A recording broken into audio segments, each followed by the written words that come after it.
बाबा साहेब अम्बेडकर की वकालत में दुनिया में कितनी धाक थी, आइए जानते हैं। किसी का पक्ष लेना और उसे ठीक से प्रस्तुत करना आम बोलचाल की भाषा में किसी की वकालत करना कहलाता है। भारतीय संविधान के निर्माता बाबा साहिब डॉक्टर भीमराव अम्बेडकर एक माने जाने वकील भी थे। उन्होंने न केवल अपने लिए वकालत की बल्कि समानता, स्वतंत्रता और बंधुत्व के लोकतांत्रिक मूल्यों की भी वकालत की। इसीलिए उनकी गिनती आज भी दुनिया के सर्वश्रेष्ठ वकीलों में होती है। बाबा साहेब ने एक लक्ष्य को ध्यान में रखकर कानून की पढ़ाई की। उन्होंने जीवन भर उसी लक्ष्य के साथ काम किया। डॉक्टर बाबा साहेब ने उस दौर में भारत के लगभग 6 करोड़ अछूतों और दबे कुचले दलितों की न्याय दिलाने के लिए चुना था।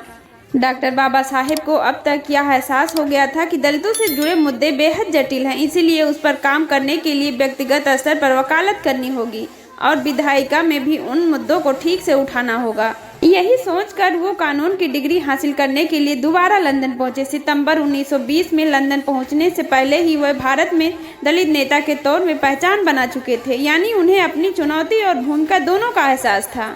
इसीलिए लंदन में रहने के दौरान उनका झुकाव कभी भी ड्रामा, ओपेरा, थिएटर जैसी चीज़ों के प्रति नहीं हुआ। वह अपना अधिकतम समय पुस्तकालय में बिताते थे। किफ़ायत से रहने के लिए लंदन में वह हमेशा पैदल चलते थे। खाने पर पैसे खर्च ना हो ये सोचकर वो कई बार भूखे रह जाते थे, लेकिन पढ़ाई पर उनका पूरा ध्यान लगा रहता था। लंदन में बाबा साहेब अम्बेडकर के रूममेट होते थे। वह डॉक्टर बाबा साहेब से कहते, अरे अम्बेडकर, रात बहुत हो गई है, कितनी देर तक पढ़ते रहोगे, कब तक जगे रहोगे, अब आराम करो और सो जाओ। लेफ्टिनेंट धनंजय की लिखी डॉक्टर बाबा साहेब अम्बेडकर की जीवनी में इसका जिक्र मिलता है।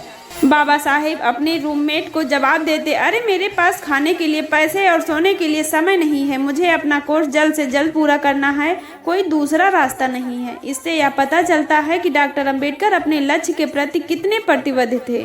1922 में कानून के सभी पाठ्यक्रम पूरे करने के बाद उन्हें ग्रेजिन में ही बार का सदस्य बनने के लिए आमंत्रित किया गया और अम्बेडकर बैरिस्टर बन गए। यहाँ यह बताना आवश्यक है कि बाबा साहेब ने एक ही समय में 2 पाठ्यक्रम पूरे किए। ग्रेजिन में कानून की पढ़ाई के दौरान ही उन्होंने लंदन स्कूल ऑफ इकोनॉमिक्स में उच्च अर्थशास्त्र की डिग्री हासिल की। 1923 में लंदन स्कूल ऑफ इकोनॉमिक्स में उन्हें थीसिस को मान्यता दी और उन्हें डॉक्टर ऑफ साइंस की उपाधि से सम्मानित किया गया। एक ही वर्ष में वे बैरिस्टर बन गए। आज की वीडियो में बस इतना ही। वीडियो पसंद आया हो तो लाइक, शेयर एंड सब्सक्राइब जरूर कीजिए। जल्द मिलती हूँ एक नए टॉपिक के साथ। जय भीम।